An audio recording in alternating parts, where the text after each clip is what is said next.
1400 سالہ انسانی تاریخ گواہ ہے کہ جب بھی کسی مسلمان نے طبیب اپنے آپ کو سمجھ کر اور دشمنی اور نفرت کی آگ میں جلسنے والے لوگوں کو بیمار سمجھ کر ان خیر خواہی میں اس نسخے کو دعوت اللہ کے استعمال کیا ہے، آج تک ایک دفعہ بھی ایسا نہیں ہوا ہے کہ مرض ختم نہ ہوا ہو۔ آئیے کچھ مثالیں خیر القرون کی دیکھ لیتے ہیں۔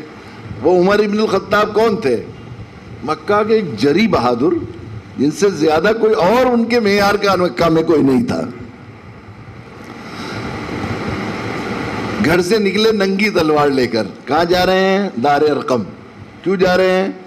کہ روز روز کی چک چک سے عاجز آ گیا ہوں، آج نعوذ باللہ محمد صلی اللہ علیہ وسلم کا سر تن سے جدا کر کے واپس لوٹوں گا، اس مسئلے کو حل کر لیتا ہوں۔ اس تو بہت دنوں سے دیکھ رہے تھے، پہلے دن نکلے حضرت عمر، پورا مکہ کے قریشی کافر خوش ہو گئے سب۔ عمر تو درمیان میں چھوڑتے نہیں، اب تو مسئلہ حل ہو جائے گا، آج ہو گیا بس مسئلہ حل۔ مکہ میں محدثین نے لکھا ہے مٹھائیاں بٹنے کی تیاریاں ہو رہی ہیں، حلوے بنانے کی تیاریاں کر رہی ہیں عورتیں، کھجور منگا لیے گئے، دودھ منگا لیا گیا، پنیر منگا لیا گیا کہ اب بہتر سے بہتر حلوہ بٹیں گے، رات کو عید منائیں گے۔ اب تو عمر نکل گئے ہیں، واپس تو آئیں گے نہیں، تلوار تو جب تک نیام میں جائیں گے نہیں جب تک کہ وہ گردن تن سے جدا نہ ہو جائے۔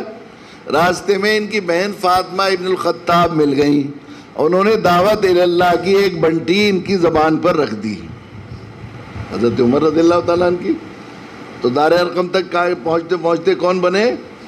لو کان بعدی نبیا لکان عمر، میرے بعد کوئی نبی ہوتے تو عمر ہوتے، اللہ کے نبی فرمان فرما رہے ہیں۔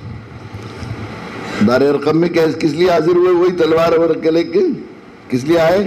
غلامی اختیار کرنے۔ یہی عمر کیسی محبت اور کیسے جانثار بنے پھر اللہ کے نبی صلی اللہ علیہ وسلم سے۔ یہی عمر، بعض محدثین نے بالکل ساتھ ساتھ دونوں واقعوں کو ذکر کیا ہے۔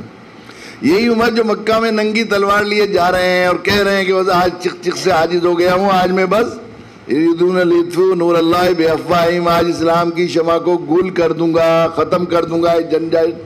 مکہ میں مٹھائیاں بٹنے کی تیاری ہو رہی ہیں، حلوے بن رہے ہیں، عید منانے کی تیاری ہو رہی ہے۔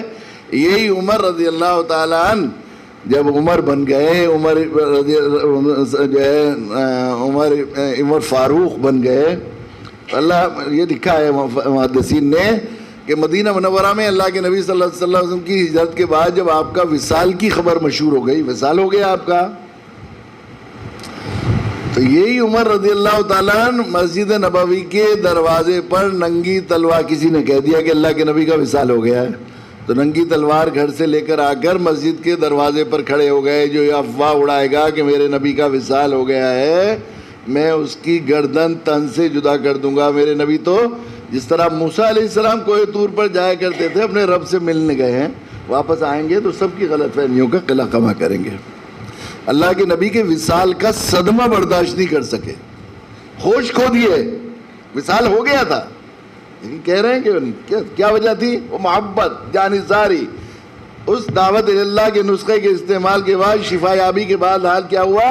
فَإِذَا الَّذِي بَيْنَكَ وَبَيْنَهُ عَدَاوَةٌ كَأَنَّهُ وَلِيٌّ حَمِيمٌ، جو تمہارا آخری درجے کا دشمن ہے وہ تمہارا جگری دوست بن جائے گا۔